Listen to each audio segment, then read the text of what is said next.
Hello, Violet. Violet's head whipped around, eyebrows shooting up in disbelief. Allaric Storm, the notoriously icy lightning prince, was talking to her? For a second, she just sat there, stunned. Then, laying it on thick, she dramatically looked left, then right, as if searching for the real Violet he was talking to. Allaric, completely unfazed by her little performance, leaned closer. You know you're the only Violet in this class, right? A playful smirk tugged at Violet's lips. Oh, wow, look who it is, the Icy Prince. Actually speaking to me. Should I feel special? Allaric sighed, clearly regretting opening his mouth. Ugh, you're being really dramatic. But Violet wasn't letting him off that easy. His annoyance only egged her on. And so nice today, too, unlike yesterday, when he totally stole my thunder and took credit for all my hard work.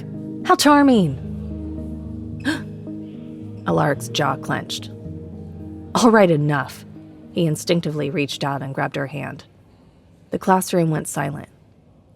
Allaric quickly let go, but seemed to relax when he glanced at his gloved hand. The black leather was still in place, protecting him, or rather, her.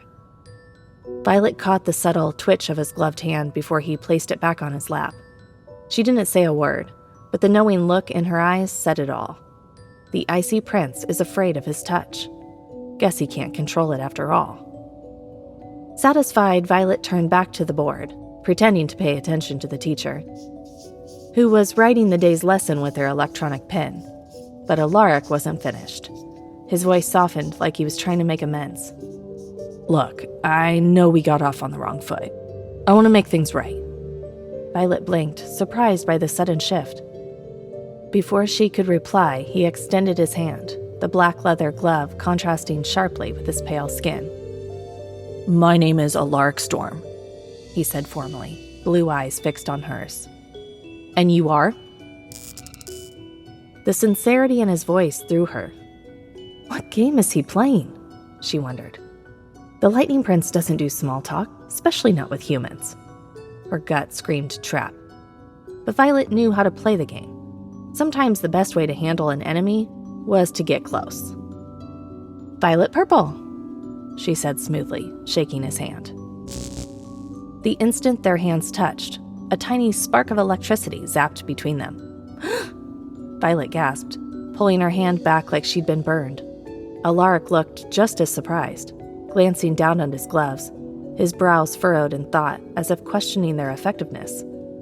Violet rubbed her hand against her leg, masking her unease with a smirk. Well, Allaric Storm, that was shocking, she quipped, turning back to the board. Allaric didn't reply, his attention still fixed on his gloved hand. Whatever had just happened, it left him as unsettled as it had her. Today we'll be diving into the concept of limits and how they're used to understand derivatives, Ruby, the teacher, announced. She underlined the word limits on the board with her electronic pen and then displayed a smooth, parabolic graph. 2 points, A and B, were connected by a secant line. So this, she said, tapping the graph, represents the position of an object over time. Think of point A as one specific moment, and point B as another moment close to it. The slope of this line gives us the average rate of change between the 2 points. Got it? Violet wasn't a math whiz, but she wasn't terrible either. She needed to focus. But that's exactly when Allaric decided to strike up a conversation. I heard you were saying Alaric's name in your sleep today. Violet stiffened. Of all the things he could have asked, that's what he chose. It was obvious he was just trying to get information out of her. Even after that awkward run-in with him and Griffin, he still didn't believe her. Turning with a sugary sweet smile, Violet replied, Why? Jealous I wasn't saying your name? She added, Don't worry. Maybe I will someday if you're a good boy and stop bothering me. He shook his head. You're unbelievable. Yep, that's me, Violet said proudly. He'd already made his mind up about her, so arguing was pointless. I just want to know if it's true. Allaric pressed. Were you dreaming about him? What's really going on between you two? Was it just a normal dream, or did he, make you dream it? Or was it all in your head? He bombarded her with questions. Back off, dude! Violet snapped, annoyed as heck that he was practically in her personal space. Plus, the class was in session. This was seriously not the time or place. Who knew how many gossipy classmates were listening in? Miss Purple! Ruby suddenly called out, and Violet's head shot up. Yes? She stammered, her cheeks burning as the entire class turned to stare. Since you seem to know so much that you can chat while I'm teaching, why don't you solve this equation for us? Oh, great. If there was anything these Cardinal Alphas were good at, it was getting Violet into trouble, and now it had finally happened. She glared at Allaric with such intensity that you'd think she was the one with lightning powers. They'd obviously been talking, but the teacher had singled her out, because who would want to punish the Cardinal Alphas? Violet was so pissed. I asked you a question, Violet Purple, teacher repeated, arms crossed, looking stern. Violet blinked, her mind racing. She'd barely been paying attention, let alone to any equations. She stammered, panic rising in her chest as she realized everyone was staring at her, waiting for her to fail so they could laugh. Suddenly, a low, calm voice whispered next to her. Use the power rule. Allaric had leaned in so close that his breath tickled her ear. She turned to look at him, gasping. This was seriously getting out of control. She looked away, realizing Ruby had her eyes on them. Busted. Ruby knew Allaric had given her the answer. Violet waited for the teacher to call him out, but nothing. Ruby just looked at her expectantly. Were they messing with her? Don't say I didn't help, Allaric whispered, smug as a peacock. Violet's hands clenched under her desk. She hated this power play. His arrogance. She knew the answer now, but if she used it, Allaric would never let her live it down. I'm still waiting for that answer, Miss Violet Purple, teacher said, tilting her head. Gritting her teeth, Violet looked at the teacher and said loud and clear, I don't know. The room went silent. The teacher's eyebrows shot up in disbelief. You don't know? But I just saw. She stopped abruptly, realizing her mistake. Supporting cheating was wrong.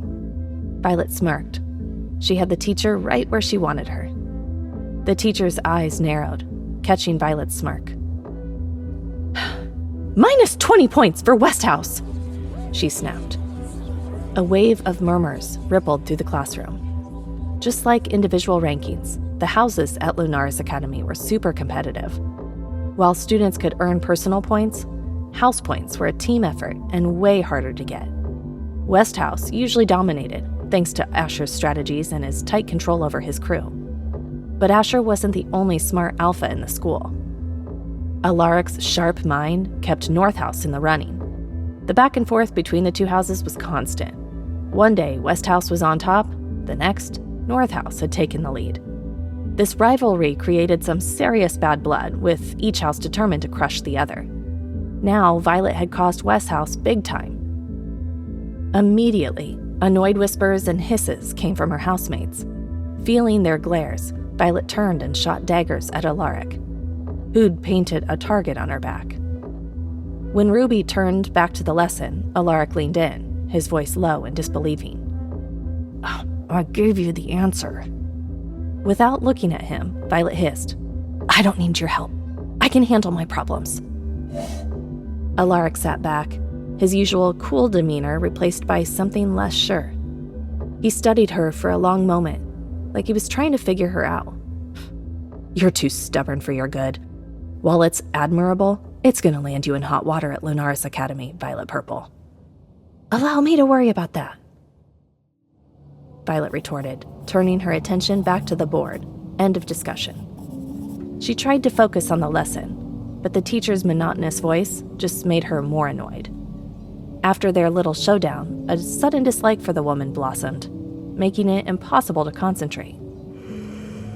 Violet yawned loudly, drawing a few glances, but she didn't care. Thanks to Asher, she'd barely slept 3 hours, and now exhaustion was hitting her hard.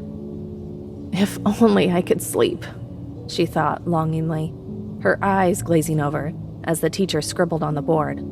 But no, here she was, stuck in this mind-numbing class, each minute stretching out like an hour. 1 minute Violet was awake, the next she was out cold. A clean, sweet, and electrifying scent drifted into her nose, pulling her deeply into a hazy half-sleep. She moaned softly, instinctively leaning toward the source, craving more of the intoxicating fragrance. It felt like pure energy, like life itself. She was pressed against something firm but soft, the warmth and comfort making her want to stay there forever. "Are you going to sleep forever?" A deep voice murmured in her ear, cutting through her dreamlike state. It sounded strangely familiar. Violet's eyes fluttered open. The first thing she saw was pale skin. Then, as her vision cleared, the icy, intense stare of Allaric Storm. His raised eyebrow and faint smirk made her heart sink. Oh, great.